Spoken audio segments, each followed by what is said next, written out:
वज़ीर दाखिला मोहम्मद महमूद अली ने जुमेरात को इस तनाज़े को ख़त्म करने की कोशिश की जो चारशंबे को इनकी तकरीर की एक वीडियो क्लिप सोशल मीडिया पर बड़े पैमाने पर शेयर किए जाने के बाद शुरू हुई। इस क्लिप में उन्हें ये कहते हुए देखा गया कि उमरुल खिताब पैगम्बर इस्लाम के काबिल एहतराम साथी और दूसरे खलीफा राशिदीन के बाद चीफ मिनिस्टर की चंद्रशेखर राव अमन कायम करने वाले दूसरे महात्मा थे। इस क्लिप को सोशल मीडिया प्लेटफॉर्म्स और व्हाट्सएप पर शेयर किया गया था, जिसमें बिलाखिर कादरियों के हिस्से की तरफ से तनकीद की दावत दी गई। बशमुल मौलाना हुसामुद्दीन सानी जो जाफर पाशा के नाम से मशहूर है, तहरीक मुस्लिम शब्बान से ताल्लुक रखने वाले मुश्ताक मलिक और कांग्रेस के उम्मीदवार उस्मान अल हाजरी ने भी इन पर तनकीद की। जुमेरात को खम्मम में एक मीटिंग में वज़ीर दाखिला ने वज़ीर ट्रांसपोर्ट युवाड़ा अजय कुमार के साथ ये इशारा किया कि इनके बयान को गलत समझा गया है और इन्हें सयाक व सबाक से हटकर लिया गया। अगर मुझसे कोई गलती हुई है या मैंने किसी को तकलीफ दी है तो मैं दिल की गहराइयों से माफी मांगता हूँ, मुझे माफ कर दे। लेकिन मेरे दिल में खुलफाए राशिदीन के साथ साथ औलिया के लिए भी सबसे ज्यादा एहतराम है। जनाब महमूद अली ने कहा, यहाँ तक कि इन्हों पादरियों के एक रुकन की मंजूरी तलब की। एक मुख्तलिफ मीटिंग में मिस्टर महमूद अली ने इयादा किया कि क्लिप को सयाक व सबाक से हट कर लिया गया है। इन्होंने कहा कि अवाम और उलमा इस्लाम की वजह से उन्हें वजीर बनाया गया है। खदशात को दूर करने की कोशिश करते हुए इन्होंने कहा कि इस बात पर यकीन करने की कोई वजह नहीं है कि भारत राष्ट्रीय समिति कभी भी भारतीय जनता पार्टी के साथ इत्तेहाद करेगी। आइए देखते हैं ये रिपोर्ट। चैनल को लाइक करें, शेयर करें और सब्सक्राइब करना ना भूलें। छोटी सी एक मिनट में बता देता हूँ।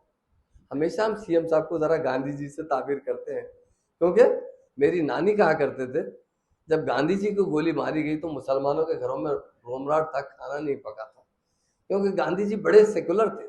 किताबों में आप पढ़े हैं ना, और गांधी जी इस्लामी कल्चर से बहुत अच्छा वाकिफ थे। हिंदुस्तान आजाद होने से कुछ दिन पहले एक शख्स ने गांधी जी के पास आया, जर्नलिस्ट, और आजादी में सबसे ज्यादा अगर कटे हैं तो मुसलमान कटे। ये मैं नहीं कहता हूँ, गेटवे ऑफ इंडिया पे जो नामा हमने लिखे, हिंदुस्तान आजाद होने के बाद हमारे हिंदुस्तान की हुकूमत ने लिखी है, 80% नाम तो मुसलमानों के, उलमाओं के नाम।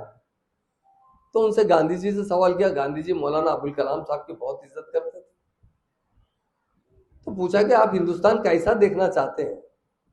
तो गांधी जी ने कहा, जवाब दिया, मैंने बहुत से हुक्मरानों के बारे में पढ़ा है, इस्लाम लिटरेचर के बारे में भी पढ़ा है।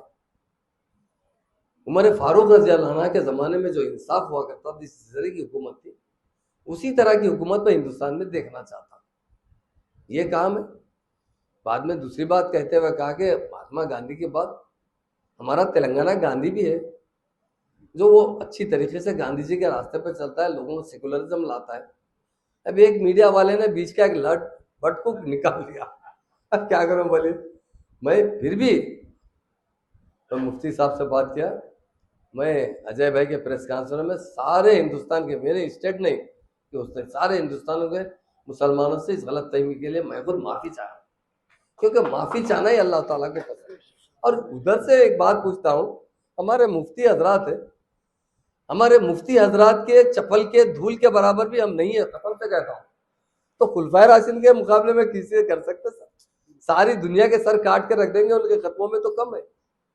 अब एक शख्स ने इलेक्शन का टाइम है जो दूसरी पार्टी को सपोर्ट कर रहा है, और क्या करा, उसमें से कटिंग करके, क्योंकि हमारे सीएम साहब के बारे में कुछ गलतफहमी डालने के लिए कुछ, और असद साहब के बारे में डालने के लिए एक वीडियो डाल दिए थे वो साहब।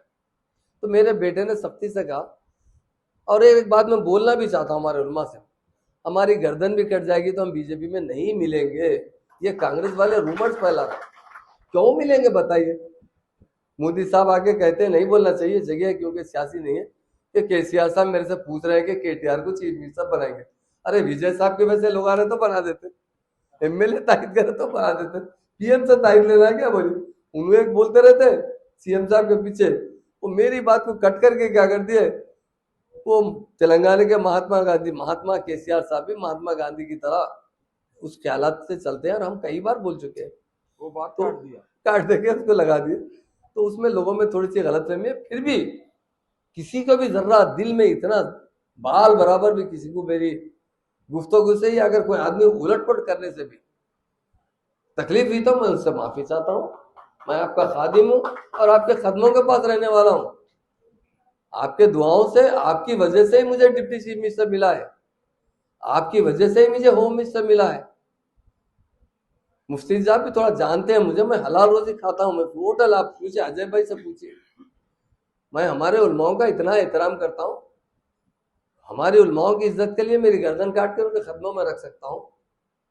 मैं इतनी बड़ी बदतमीजी किस तरह कर सकता हूँ, किधर के आगे किससे मिला सकता हूँ।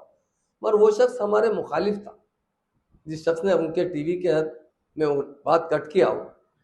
अब उसके बाद से हमारे लोग तो जो है थोड़ा सा जल्दी चले जाते, जल्दी जल्दी। तो लोगों में तो मैं पहले जब खम्बम में आया, चूँकि हैदराबाद में नहीं था, मुफ्ती साहब से रास्ते में बात किया तो अपना मुफ्ती साहब हमारे उलमाओं के सामने, हमारे मुफ्तियों के सामने हम अपना सर भी कलम करके रख सकते हैं। ये तो खुलफाए राशिदीन तो बहुत बहुत बड़ी बात है। इनका क्या, उनके बारे में कभी केसीआर साहब को सोच सकते हैं उनके बारे में मिला में?